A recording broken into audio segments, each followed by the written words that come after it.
start going. Okay, hey you guys, what's up? It's your good guy here, Prince Onyx. Just checking my hair a little bit, that's all. You know what, y'all is used to this. I'm going to eventually get this shaped up. But anyway, I hope you guys have had a good Saturday. I hope you guys have had a great Super Saturday. And pretty much, I'm going to put those back on in a minute. But pretty much, this was kind of an unexpected video because I wanted to talk about something, and I might do that a little later, maybe. I'm not too sure. I'm trying to see. I don't know. What was I going to talk? I'll think about it. I might give y'all another video later on this evening. But anyway, this video came out of nowhere because as I was on my phone scrolling through Google or whatever, I had saw that okay, so if y'all don't know, Kendrick Lamar had he did an interview with Billboard, I believe, and he pretty much had some comments about the whole issue regarding, you know, everybody's favorite cousin, Iggy Azalea. So pretty much, let me just read y'all an excerpt from the interview. This was what he had said. Okay, he said that she's doing her thing, you know, he said she's doing her thing, let her. People have to go through trials and tribulations to get to where they at. Do your thing. Continue to rock it. Because obviously God wants you here. And then in the same excerpt, he also was saying the whole thing about Macklemore and the whole Grammy situation last year. He said that, you know, he's a genuine dude and he wishes him much success. So, you know, he pretty much, you know, just said that. And then on top of that, in the same interview, he was talking about the whole thing about the violence that's going on in America with, you know, the police brutality and black men and all that stuff. So, you know, he pretty much said when asked about that, the whole situation that's going on with police brutality and the killing of young black men, with that he had said, you know, even he said, well, at first he had said that he had been untreated fairly by the police many times. So, you know, and then after that he had said, I wish somebody would look into our neighborhood, knowing that it's already a situation mentally where it's fucked up. What happened to Mike Brown should have never happened, never.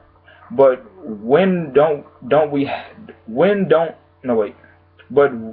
we don't have respect for ourselves, how do we expect them to respect us? Y'all try saying that 5 times fast. I'm gonna repeat it. He said, but when we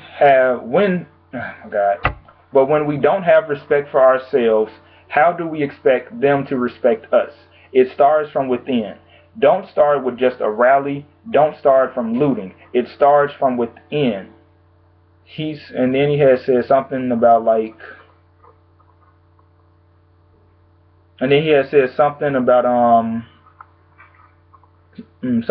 he hasn't been religiously devoted. He hasn't been like too, you know, up on religion, but he does kind of believe that we're like in the last days, and you know, he goes by what the Bible say and all that stuff, and remember the teachings from his grandma. Anyway, so yeah, that's just a little bit of excerpt. Sorry y'all, that was such a tongue twister for me. That usually never happens, but this was a bit of a spontaneous video. I wanted to record this and get this out to you guys. Hold on.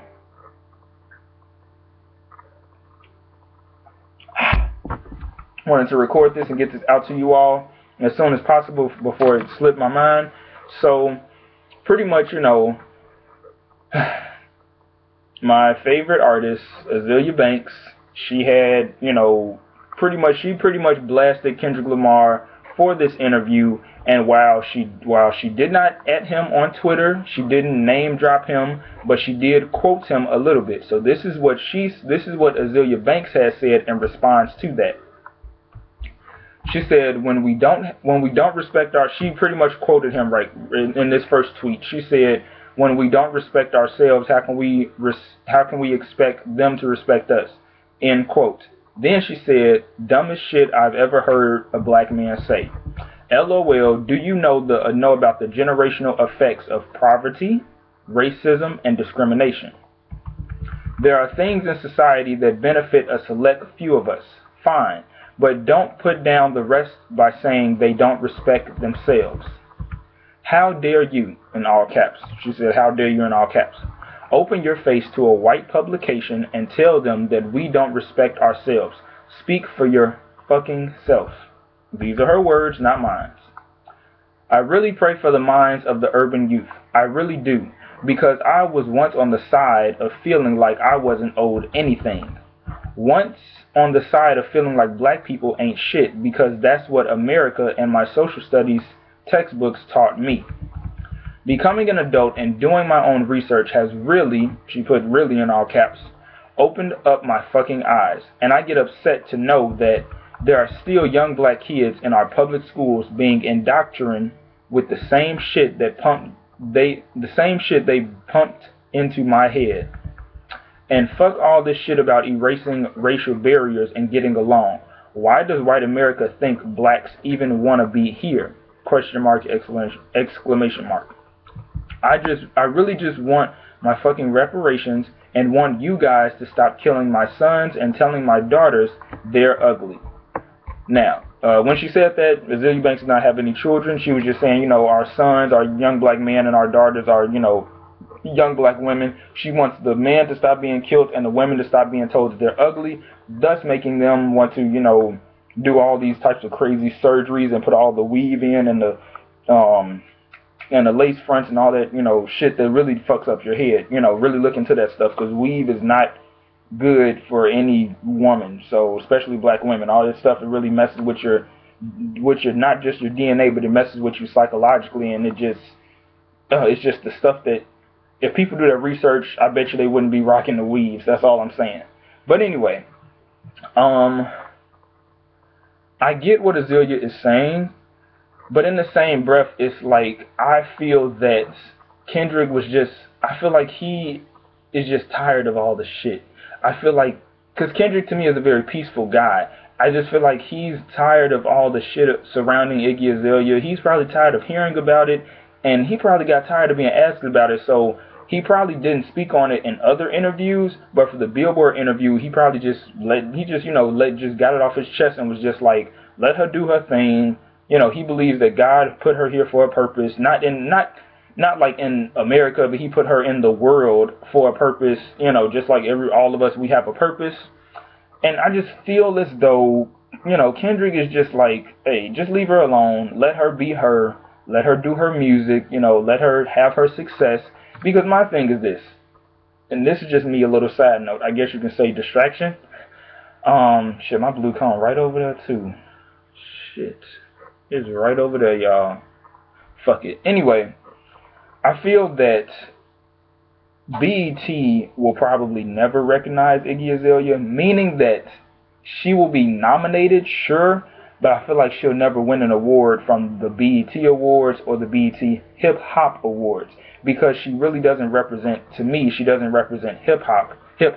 She represents rap pop, or pop rap, whatever you want to call it, and she represents hip hop, which is, those are subgenres of, you know, hip hop and rap as a whole. Those are subgenres, the three things that I just said: rap pop, pop rap, and hip hop. Those are subgenres within our genre of music.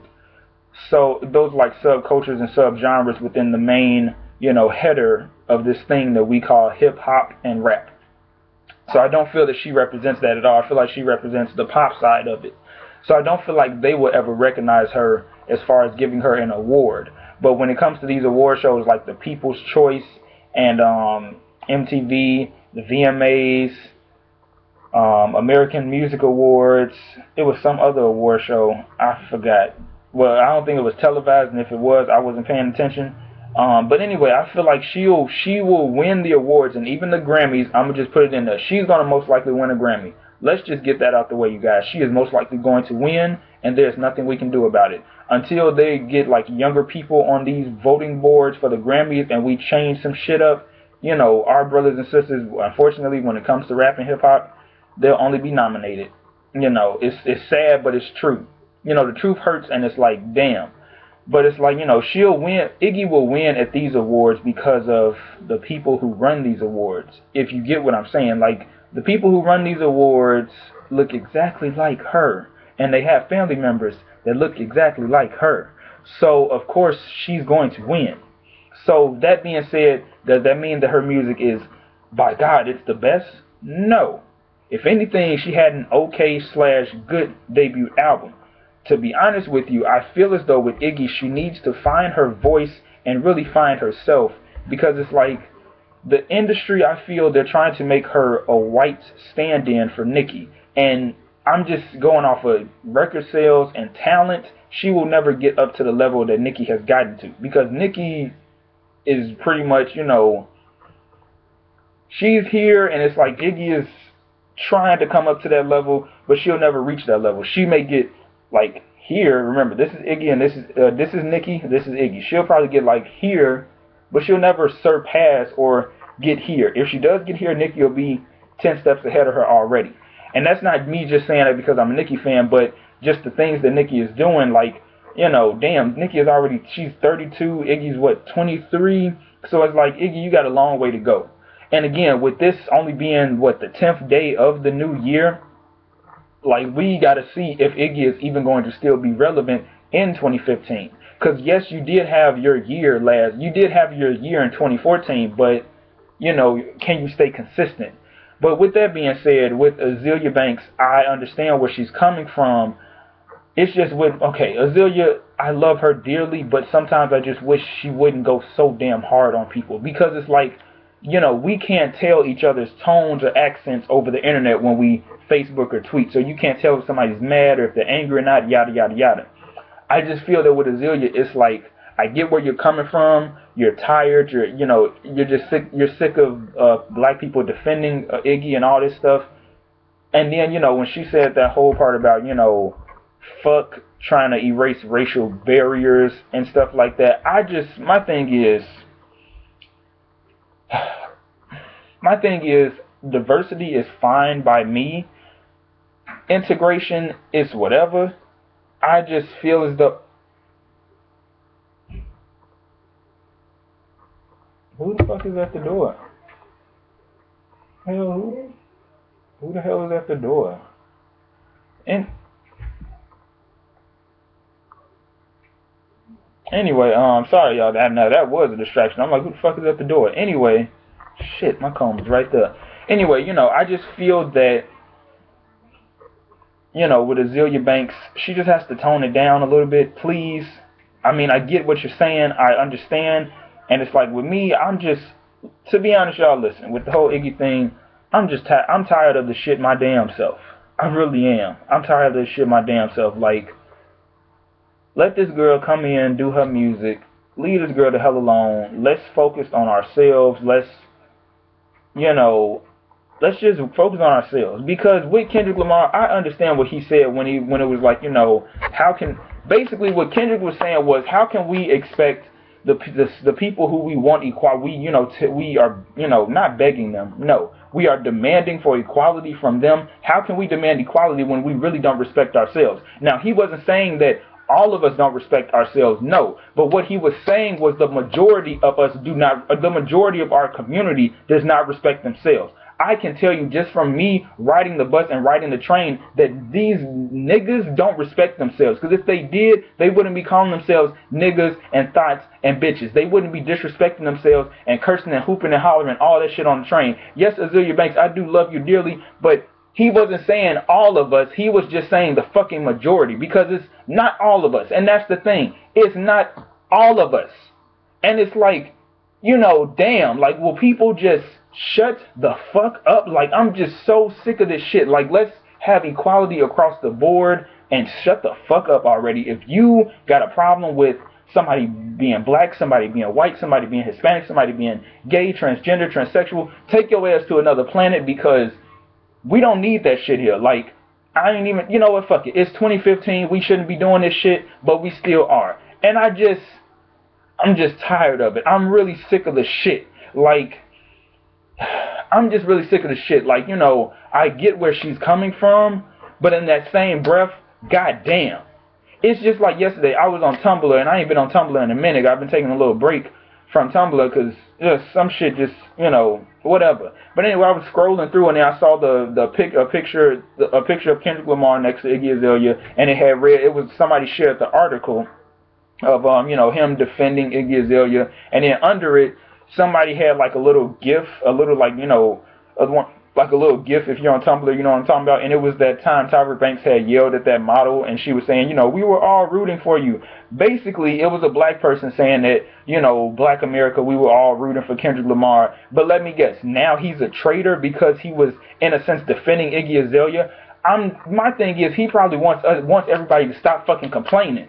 He just didn't want to downright say that verbatim, but he was pretty much wants everybody to shut the fuck up and stop complaining. So my whole thing is, like, let's just leave this girl alone. Leave her the fuck alone. Let her, if she ain't, here's my thing. If Iggy Azalea ends up being a flop in 2015, will black people, will you niggas shut the fuck up then?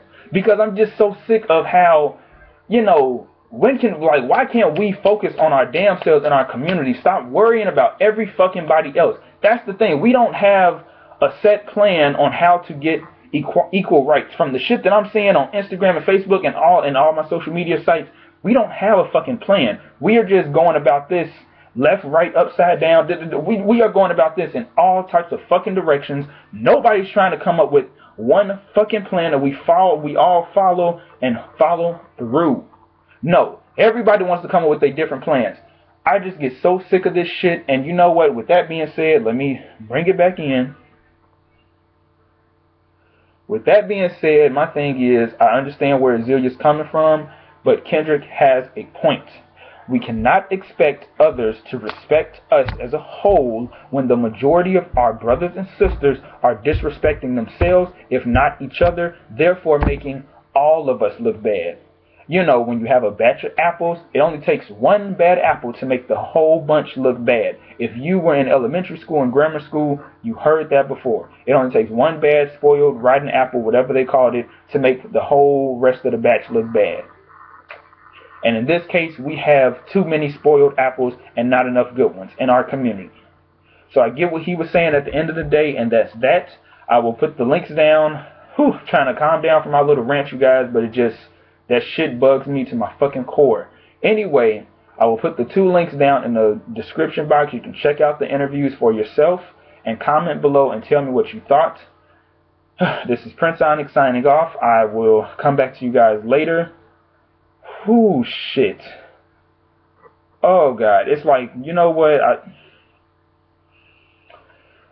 Oh, boy.